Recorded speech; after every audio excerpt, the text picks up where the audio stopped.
Compound 3B. రీసెంట్గా మనం చూసుకున్నట్టయితే ఐఐటి రూకే వాళ్ళు ఈ యాంటీ మైక్రోబియల్ రెసిస్టెన్స్ ఉంటుంది కదా, దానికి డ్రగ్ని కనుక్కున్నారు. అదే compound 3B. First anti microbial resistance అంటే ఏంటి అనేది తెలుసుకోవాలి. మనకు ఒకవేళ ఫీవర్ వచ్చింది లేదా ఒక డిసీజ్ వచ్చింది అనుకోండి, దానికి కారణం బ్యాక్టీరియా కానీ వైరస్ కానీ ఇంకేదైనా అయి ఉండొచ్చు.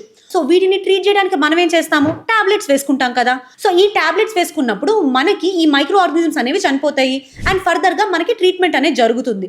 కానీ ఈ టాబ్లెట్స్ని సరిగ్గా వాడకపోతే ఏమవుతుందో తెలుసా, ఈ మైక్రో ఆర్గానిజమ్స్ ప్రొలిఫరేట్ అయిపోతాయి. ఈ బ్యాక్టీరియా ఉన్నదాల్సిన దానికన్నా ఎక్కువ అవుతుంది అనమాట. ఆ తర్వాత మనం వేసుకున్నటువంటి యాంటీబయాటిక్స్ ఉంటాయి కదా, అవి బాడీ మీద పనిచేయవు, ఆ బ్యాక్టీరియా మీద పనిచేయవు.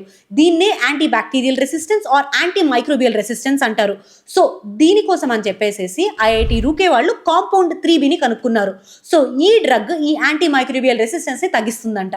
మీరు కామెంట్ సెక్షన్లో రెడ్ లైన్ క్యాంపెయిన్ అంటే ఏంటి అనేది చెప్పండి.